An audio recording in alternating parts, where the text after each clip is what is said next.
ఏదైనా సమస్య వచ్చిందంటే దానికి కారకుడు నువ్వే. ఆ సమస్యకు పరిష్కారం చేయాలంటే కూడా ఆ కారణం దానికి ఏంటంటే సొల్యూషన్ కూడా నీ నుంచే ఉంటుందనేది అనుకుంటాం. సో మనం అందుకోసం ఏంటంటే ఆనందంగా ఉంటూ మనకేంటంటే ప్రజలకి దగ్గరికి రీచ్ అవ్వడానికి ఇందాక మీరు అన్నట్టు ట్రాఫిక్ చాలా చాలా ముఖ్యమైన అంశం అనమాట. ఎందుకంటే హైదరాబాద్ నగరంలో 50 లక్షల పైన వాహనాలు ఉన్నాయి, 1,30,00,000 మంది జనాభా ఉన్నారు. ఇంతమందికి ఉన్నటువంటి ప్రధానమైన సమస్య ఏంటంటే ట్రాఫిక్కే ఉంటుంది హైదరాబాద్లో. సో ఇటువంటి ఇంత అవకాశం అందరికీ రాదు. అంటే ట్రాఫిక్ అంటే దైనందిన జీవితంలో పబ్లిక్కి మనం వాళ్ళ మీద ఇంపాక్ట్ తీసుకురాగలిగేటటువంటి ఉద్యోగం ఇదన్నమాట. సో అటువంటి దాన్ని మనం చేస్తున్నప్పుడు తప్పకుండా దాంట్లో ఆనందం అనేది ఫీల్ అవుతాం. సో డెఫినెట్గా నేను పర్సనల్ లెవెల్లో అయితే మటుకు నేను వీలైనంత వరకు నా ద్వారా ప్రజలకి మంచి జరగాలనేటటువంటి ఆ ఫీలింగ్ తోటి నేను ఉద్యోగంలోకి వచ్చాను. అదే దాన్ని ఆబ్జెక్టివ్ తోటి నేను ఉద్యోగం చేస్తున్నాను. ముందు అలాగే ఉద్దాంతో చేస్తాను. నా వల్ల మంచి జరగాలి, నా నుంచి ఈ సమాజానికి నష్టం జరగకూడదు అనేటటువంటి దీంతో ఉంటాను. సో ఇప్పుడు ఈ అంశంలో కూడా ట్రాఫిక్లో కూడా ఏంటంటే మనం కొన్ని ఫండమెంటల్ మార్పులు చేయడానికి ఇక్కడ మంచి ఎక్స్పెరిమెంటల్ గ్రౌండ్ లాగా ఇప్పుడు హైదరాబాద్ పనిచేస్తుంది. అంటే తెలంగాణ రాష్ట్ర ఆవిర్భావం తర్వాత ఇక్కడ ముఖ్యమంత్రి గారు కూడా వారు ఏంటంటే చాలా ఫోకస్ ఇచ్చారన్నమాట పోలీసింగ్ మీద. పోలీసింగ్ మీద ఫోకస్ ఇచ్చి టెక్నాలజీని అంటే సాంకేతిక అంశాలని పెడుతూ పోలీస్కి చాలా ఇండిపెండెన్స్ ఇవ్వడం కూడా ఇక్కడ చూసామన్నమాట. సో దీంట్లో ఇక్కడ ఏంటంటే ఇంకొక చాలా మేజర్ ప్లస్ పాయింట్ ఏంటంటే మాకున్నటువంటి ఇక్కడ commissioner of police Mahender Reddy గారు అనమాట. మహేందర్ రెడ్డి గారు ఆయన చాలా సాంకేతిక పరిజ్ఞానంతో పాటు ఆయన ఏంటంటే మంచి ఆలోచనల్ని మంచి ఏమన్నా కార్యక్రమాలు ఉంటే కనుక బాగా ఎంకరేజ్ చేస్తుంటారు. సో అది ఆ పర్ఫెక్ట్ ఈక్వేషన్లో నేను ఇక్కడ ప్రతిరోజు కూడా ఇక్కడ ఎంజాయ్ చేస్తూ ఉంటాను అనమాట. అంటే ఉద్యోగం చేస్తున్నప్పుడు మంచి వాతావరణం ఉంది, మంచి పైన అధికారులు ఉన్నారు, మంచి టోటల్ యాంబియన్స్ బాగుంది, సమస్య అక్కడ చాలా జటిలంగా ఉంది. సో దీన్ని మనం చేయాలన్నప్పుడు కనుక మనం ప్రతిరోజు కూడా ఏదో ఒకటి కొత్తదానికి తీసుకురావాలన్నమాట. ఆ తీసుకొస్తూ ప్రజలు కూడా తప్పకుండా గుర్తుపెట్టుకుంటారు. ఇప్పుడు మనం ఇక్కడ చేసాము వెళ్ళాము అనేది కాదు, చేసిన తర్వాత ఇంకొన్నేళ్ల తర్వాత అయినా కానీ కూడా పలానా టైంలో ఇక్కడ బాగా జరిగింది, పని బాగా చేశారు, ప్రజలకి సర్వీస్ చేయడంలో ఆ టైంలో అధికారులు బాగా స్పందించారు అనేటటువంటిది రావాలనే ఉద్దేశంతో. మీరు అన్నింటిలో మహేందర్ రెడ్డి గారు తీసుకుంటే ఆయన నాకు తెలిసి ఫ్యూచర్ ప్లాన్లు ఎక్కువ చూస్తారండి. ఆయన ఎప్పుడు కూడా టెంపరీ సొల్యూషన్ కన్నా లాంగ్ టర్మ్ సొల్యూషన్ ఎక్కువ చూస్తారు. అవును, ఆయన గతంలో సైబరాబాద్ పనిచేస్తున్నప్పుడు కానీ హైదరాబాద్ చేస్తున్నప్పుడు కానీ అటువంటి వ్యక్తికి మీకు తోడ్పాటు వచ్చిన కోఆపరేషన్ బాగానే నడుస్తుందండి. కానీ హైదరాబాద్లో ట్రాఫిక్ సమస్యకి అసలు పరిష్కారం ఇంతమంది ఆఫీసులు ఉంటుండగా ఎందుకు దానికి ఒక సొల్యూషన్ రాకపోతుంది? రైట్ అండి. ఏంటంటే ఇక్కడ ట్రాఫిక్ మీరు చూస్తే కనుక నేను ఇందాక చెప్పాను 50 లక్షల పైన వాహనాలు ఉన్నాయి. మనకి వాహన సాంద్రత చూస్తే కనుక దేశంలో 2వ స్థానంలో మనం ఉన్నాం అనమాట. అంటే వెహికల్ డెన్సిటీ అనమాట 2వ స్థానంలో ఉన్నాం. ఏరియా వచ్చేసి అదే ఏరియా ఉంది, దాదాపు 625 చదరపు కిలోమీటర్లు అండి. ఆ చిన్న ఏరియాలో 50 లక్షల వాహనాలు అయ్యేటప్పటికి రోడ్ లెంత్ ఇంతే ఉంది, రోడ్ లెంత్ ఏం పెరగలేదు. సో దీంతో మనకి ఏంటంటే ఇప్పుడు ఎట్లా అయిపోయిందంటే ప్రతి చిన్న ఇల్లు ఉందనుకోండి, దాన్ని కొలగొట్టుకుని ఎట్లయితే ఫ్లాట్స్ కట్టుకుంటారో అంటే ప్రతి చిన్న ఇల్లు ఫ్యూచర్లో ఫ్లాట్స్ అవుతుంది. ప్రతి స్కూటర్ కూడా ముందు రేపు కార్ అయ్యేటటువంటిదే. ప్రతి సైకిల్ ఉన్నోడు రేపు స్కూటర్ కొంటాడు. ఇది ఈ ట్రాన్సిషన్ ఖచ్చితంగా ఉంటుంది. అంటే ఆర్థికంగా అతను స్ట్రాంగ్ అయ్యే కొద్దీ ఒక వ్యక్తి కానీ కుటుంబం కానీ వాహనం అనేది కంపల్సరీ చేస్తుంది. దీంతోపాటు పబ్లిక్ ట్రాన్స్పోర్ట్ సిస్టమ్స్ చాలా వీక్గా ఉన్నాయి. ఇప్పుడు రేపు మెట్రో వస్తుంది, మెట్రో తర్వాత మేము అనుకునే దాదాపు 20 నుంచి 30% రోడ్డు మీద ట్రాఫిక్ తగ్గుతుంది అని అనుకుంటున్నాం అనమాట. ఎందుకంటే పబ్లిక్ ట్రాన్స్పోర్ట్ బలోపేతం అయ్యే కొద్దీ వాహనాల సంఖ్య తగ్గుతుంది. వాహనాల సంఖ్య ఇప్పుడు ప్రతి ఇంట్లో 2-3 వాహనాలు ఖచ్చితంగా ఉంటున్నాయండి. అంటే కాస్త ఒక middle class upper middle class family అయితే కనుక 2 వాహనాలు ఖచ్చితంగా ఉంటున్నాయి. ఓ స్కూటరో కారో ఇట్లా రకరకాలు ఉన్నాయి. వాహనాలు ఎక్కువయ్యాయి, సిటీ ఎక్స్పాండ్ కావట్లేదు, అండ్ స్క్యూడ్గా అంటే రకరకాల ప్రాబ్లమ్స్ ఉన్నాయి ఇక్కడ. దీంట్లో మీరు చూడాల్సింది ఏంటంటే పాదాచారులు ఒక పెద్ద ప్రాబ్లం. మనకి సిటీ ఓల్డ్ సిటీ అంటే అదే సిటీని ఇట్లానే గ్రో అవుతూ వచ్చింది. జనాలు మీరు ఎక్కడ చూసినా కానీ కూడా పాదాచారులు లక్షల మంది తిరుగుతుంటారు రోడ్డు మీద. వాళ్ళకి కరెక్ట్ అయిన ఫుట్పాత్లు లేవు, ఉన్నా కూడా ఆక్రమించుకోబడ్డాయి. ఫుట్పాత్లన్నీ ఏంటి ఆక్రమించుకోబడ్డాయి అంటే కనుక మనకు అవన్నీ కూడా ఏంటంటే చిన్న వాళ్ళు వ్యాపారస్తులు చాలామంది వచ్చి వాళ్ళు వ్యాపారాలు చేసుకుంటుంటారు, వాళ్ళందరికీ జీవనోపాధి. సో మనకి ఎప్పుడు మాకు ఉండేటటువంటి మోరల్ డైలమా అంటే నైతికంగా మైండ్లో వచ్చేది ఏంటంటే ఇక్కడి నుంచి ఎవరన్నా మనం వీళ్ళని తీసేస్తే కనుక రేపు వాడు కుటుంబాన్ని దెబ్బ కొడుతున్నాం, వాడు ఉపాధిని దెబ్బ కొడుతున్నాం అనేది వస్తుందన్నమాట. అలా అని పబ్లిక్ దీని దగ్గర మనం కాంప్రమైజ్ కాకూడదు. ఈ రెండింటిని బ్యాలెన్స్ చేయడమే ఉద్యమంలో నిదానంగా ఉంటుంది అనమాట. అంటే అవతల మన యాక్షన్స్ వల్ల కొంతమంది నష్టపోతారు, కానీ ఆ నష్టం ఎంతవరకు అనేది మనం బేరీజ్ వేసుకుంటూ ఉండాలన్నమాట. సో జస్ట్ ఒక ఎగ్జాంపుల్ మీకు చెప్తాను.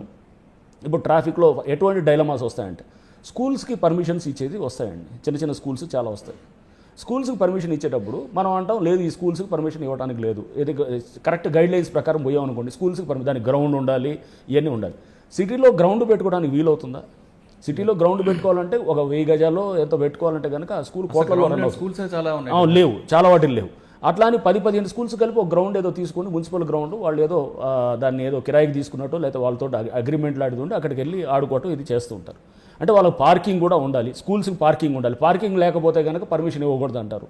పార్కింగ్ ఉండాలంటే దానికి పెద్ద స్పేస్ ఉండాలి. పెద్ద స్పేస్ ఉన్నటువంటి స్కూల్స్ అనేటప్పటికీ ఎక్కడ ఉన్నాయి ఇప్పుడు అసలు చిన్న ఇప్పుడు మనకి ఇక్కడ మళ్ళీ వచ్చేది మోరల్ డైలమా, అంటే నైతికంగా ఎలా వస్తుందంటే మన సమాజానికి చదువు ముఖ్యమా ట్రాఫిక్ సమస్య ముఖ్యం అనేది ఒకటి వస్తుంది. చదువు అనేది ముఖ్యం, ఎందుకంటే మనం ఇల్లిటరసీ లెవెల్స్ చాలా ఎక్కువ ఉన్నటువంటి దేశం మనకి. సో మనకి చదువు చాలా ముఖ్యం.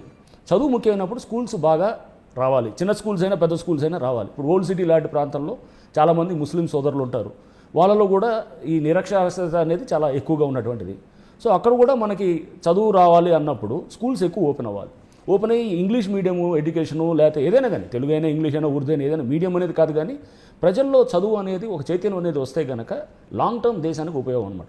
అక్కడ నేను ట్రాఫిక్ సమస్యను చూపించామనుకోండి, ఇది చూపించి ఇలా పార్కింగ్ లేదు అది లేదంటే కనుక అందరూ ఎక్కడికి పోవాలి, స్కూళ్ళన్నీ అప్పుడు అవుటర్గా మన సైబరాబాదో లేకపోతే ఎక్కడో సిటీ అవుట్స్కట్స్లోకి వెళ్ళాలన్నప్పుడు ఇక్కడ ఉన్న వాళ్ళంతా ఏమవ్వాలి అంటే చిన్న వాళ్ళకి చదువు అందుబాటులో తీసుకొచ్చేటటువంటి పరిస్థితి మనకి ముఖ్యమా ట్రాఫిక్ ముఖ్యమా అనేది ఎప్పుడు బెరీజ్ వేస్తాం. అలా అని పూర్తిగా ఎప్పుడు దీంట్లో పడేసి మనం అసలు ప్రజల సమస్యల్ని మనం ట్రాఫిక్ సమస్యను పక్కన పెట్టాలనేది కాదనమాట. బ్యాలెన్స్ చేయాలి, ఎప్పటికప్పుడు బ్యాలెన్స్ చేయాలి. స్కూల్స్ వరకు మీరు కన్సిడర్ చేస్తున్నారు, కానీ మాల్స్ బిజినెస్ అటువంటి విషయంలో మాల్స్ విషయంలో చాలా స్ట్రాంగ్గా ఉంటామండి. మాల్స్ విషయంలో ఎవరైనా కానీ ఎవరు సినిమా హాల్స్ కానీ మాల్స్ కానీ కాంప్రమైజ్ అవ్వటం ఉండదన్నమాట. అసలు జీరో ఇది ఉంటుందన్నమాట. అక్కడ ఖచ్చితంగా వాళ్ళు గైడ్లైన్స్ పాటించాల్సింది. సో ఎక్కడ కూడా మీరు ఒక్క మాల్ చూపించండి, ఎక్కడ కూడా ఇక్కడ పలానా దగ్గర, కానీ పాతవి ఉంటాయి. ఇప్పుడు సపోజ్ మీరు ఎక్కడో చిన్న హోటల్ ఏదో ఉంటుందండి, ఓ హోటల్ ఎప్పుడో పెట్టాడు 30 ఏళ్ల క్రితం పెట్టాడు, అప్పుడు అది అక్కడ సరిపోయింది. ఇప్పుడు మారిన పరిస్థితుల్లో దానికి అక్కడ సరిపోవట్ల వాహనాలు వచ్చేది, అప్పుడు దాన్ని ఏం చేస్తాం, అది క్లోజ్ చేయమంటావా లేదా దాని మీద క్లారిటీ లేదు. చాలా సందర్భాల్లో దీని మీద డిస్కషన్ అయింది. జిహెచ్ఎంసీ అధికారులతో మేము మాట్లాడుతున్నప్పుడు కూడా చాలా సందర్భాల్లో మాల్లో మేము తర్జన భర్జన పడ్డాం. కానీ క్లారిటీ ఏంటి, ఇప్పుడు ఎప్పుడో సపోజ్ ఒక హోటల్ పెట్టాడు 30 ఏళ్ల క్రితం, అప్పుడు బాగుంది. ఇప్పుడు ఒక షాప్ పెట్టారు, ఇప్పుడు బాగానే ఉంది. చిన్న ఏదో బిల్డింగ్ కట్టుకున్నారు, బాగుంది. ఒక 30 ఏళ్ల తర్వాత దాన్ని ఆలోచన చేస్తే అది పెద్ద కన్జెస్టెడ్ ఏరియా అవుతుంది, అప్పుడు ఈ షాపును మూపించాలా అనేది వస్తానన్నమాట. సో అంటే అసలు సిటీకి కావాల్సింది ఏంటి అనేది అసలు మనం ప్రధానమైన క్వశ్చన్కి వస్తే కనుక ఫస్ట్ సిటీ ఎక్స్పాండ్ అవ్వాలి, ఫస్ట్ చేయాల్సింది. అంటే ఇప్పుడున్న సిటీ మనం ఒకసారి మేము మొన్న టొరంటో నగరంకి వెళ్ళాం, లాస్ట్ ఇయర్ కెనడాకి వెళ్ళాం. టొరంటో నగరం 2500 చదరపు కిలోమీటర్లు, హైదరాబాద్ 625 చదరపు కిలోమీటర్లు, అంటే 4 రెట్లు తక్కువ ఉంది, పావు అంత అన్నమాట. కానీ వాహనాల సంఖ్య టొరంటో నగరానికన్నా హైదరాబాద్లో 3 రెట్లు ఎక్కువ ఉన్నాయన్నమాట. దీన్ని బట్టి అర్థం చేసుకున్నాను అంటే 4 హైదరాబాద్లో అయితే ఒక టొరంటో నగరం ఉంది, వాహనాల్లో అయితే కనుక మనకు ఆల్రెడీ 3 టొరంటోలు ఉన్నంత ఉన్నాయన్నమాట. అంటే దీన్ని బట్టి మనం అర్థం చేసుకోవాల్సింది సిటీ ఎక్స్పాండ్ అవ్వాలి. ఫస్ట్ సిటీ ఎక్స్పాండ్ అవ్వాలంటే ఊరిని ఎక్స్పాండ్ చేసుకుంటే సరిపోదు కదా, దానికి మళ్ళీ కనెక్టింగ్ ట్రాన్స్పోర్ట్ సిస్టమ్స్ అన్నీ ప్రాపర్గా ఉండాలి. సో ట్రాన్స్పోర్ట్ సిస్టమ్స్ ఎట్లా ఉంటాయి, మన పబ్లిక్ ట్రాన్స్పోర్ట్ చాలా బలంగా డెవలప్ కావాలి. బలంగా డెవలప్ కావాలన్నప్పుడు పబ్లిక్ ట్రాన్స్పోర్ట్ బాగుండాలి, మనకి ప్లాన్డ్గా ఉండాలి. ఇంకోటి సిటీ గ్రోత్ కూడా ఇప్పుడు రేపు మనకు వస్తున్నాయి సబర్బన్ ఏరియాస్లో చాలా సిటీ ఎక్స్పాండ్ అవుతుంది. ఎక్స్పాండ్ అవుతున్నప్పుడు కూడా ఫుట్పాత్లు పేమెంట్లు అన్నీ ప్రాపర్గా కట్టేటట్టు కూడా ఉండాలన్నమాట. అంటే రేపు పాదాచారులు అన్నిటిని ఆలోచన చేస్తూ ట్రాఫిక్ సమస్యకి ఉత్తి వాహనాలే కారణం కాదు, పాదాచారులు కారణమే, ప్లస్ నెక్స్ట్ వచ్చేటటువంటి షాపులు కారణమే, బిజినెస్ ఎస్టాబ్లిష్మెంటు కారణమే.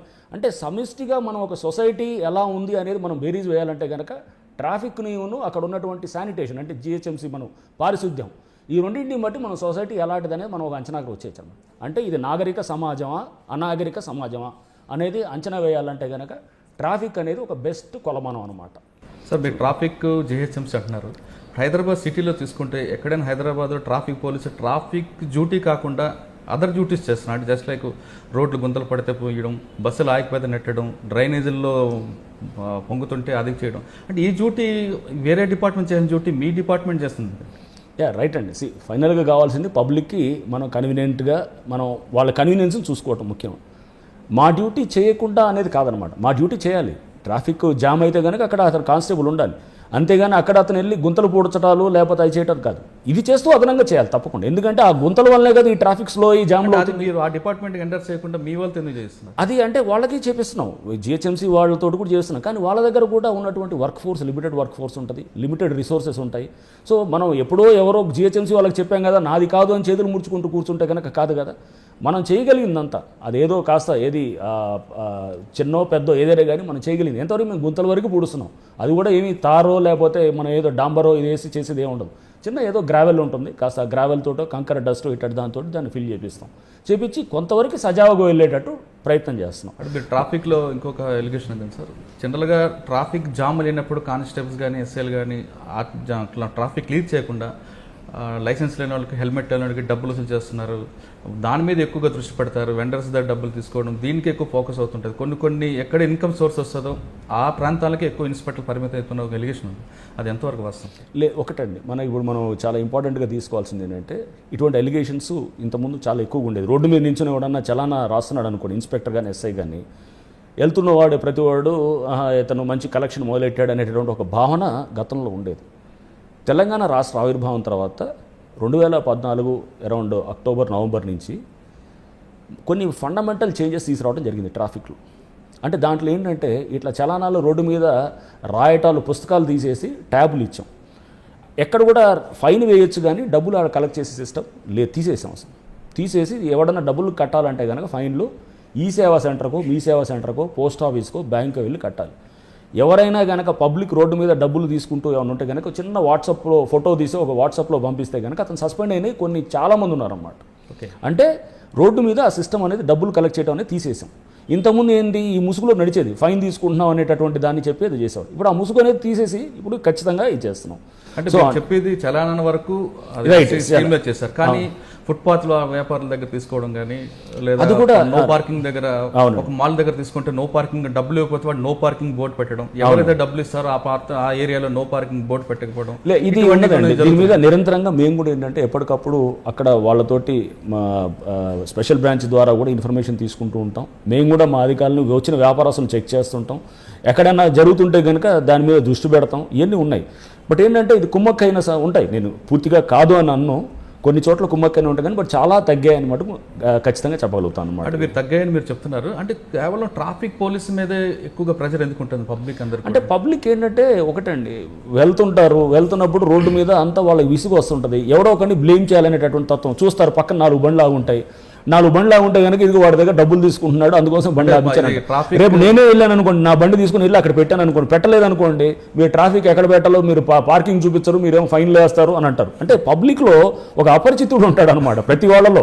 అంటే పబ్లిక్ అంటే మీలో ఉంటారు, నాలో ఉంటారు, ప్రజల్లో ఉంటారు. అంటే జనరల్గా ట్రాఫిక్ అనగానే విజిబుల్ కరప్షన్, కాబట్టి కరప్షన్ కూడా ఏం లేదు, అదేంటంటే ఊహించుకుంటారు అనమాట. కరప్షన్ అనే దాన్ని నేను డిపార్ట్మెంట్లో చాలా డిపార్ట్మెంట్లో చాలా ఎక్కువ ఉన్నాయి. విజిబుల్ కనబడుతుంది, అక్కడ కనపడ్డది ప్రతిది కూడా ఇది వీడు డబ్బులు తీసుకునే ఉంటాడు అని అంటాడు అనమాట. ఎప్పుడైతే కనుక దాన్ని టైట్ చేసాం అనుకోండి, సపోజ్ ఆ షాప్ దగ్గర పెట్టడానికి లేదన్నాం అనుకోండి ఎక్కడ కూడా, సో పెట్టడానికి లేదన్నప్పుడు పబ్లిక్ వచ్చి క్వశ్చన్ చేస్తారు. అదేం సార్ మేము ఎక్కడ మరి పార్క్ చేసుకోవాలి, లేదా మాకు బండి మీరు చూపించండి అంటారు. చూపించడం మా వంతు ఏడైతే గ్రౌండ్ ఏడో స్థలం లేదు కదా. సో అందుకోసం కొన్ని ఏంటంటే మనం ప్రాక్టికాలిటీ బట్టి పోవాల్సి వస్తుంది అనమాట. అంటే మొండిగా ముక్కుసూటిగా పోయామనుకోండి, అక్కడ public inconvenience. First simple example అండి, ఎవరన్నా రోడ్డు మీద షాప్లో మనం కొనడానికి వెళ్ళినప్పుడు రోడ్డు మీద పక్కన పార్క్ చేస్తున్నాం అనుకోండి, మనం వెళ్తూ వాడిని తిట్టిపోతుంటాం, రోడ్డు మీద నీకేం లేదా ఇక్కడ అడ్డుపడుతున్నావు అన్నట్టు. అదే నేనే వెళ్ళాను అనుకోండి, అంటే మనమే వెళ్ళాం అనుకోండి, వెళ్ళినప్పుడు ఒక్క నిమిషం అని చెప్పి అక్కడ ఉండి లోపలికి వెళ్ళి వస్తాం. అంటే మనకు ఒక నీతి, వేరే వాడికి ఒక నీతి అనేది మనలో అది ఇన్గ్రెయిన్ అయ్యిందనమాట మొత్తం అసలు.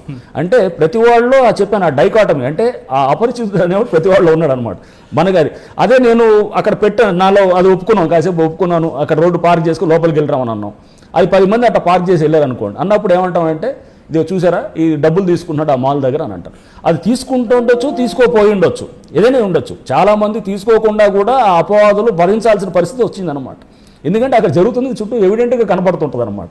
కనపడ్డప్పుడు వీళ్ళు తీసుకోకుండా వీళ్ళు ఏం ఒప్పుకోరు కదా అనేది ఒకటి వస్తుంది.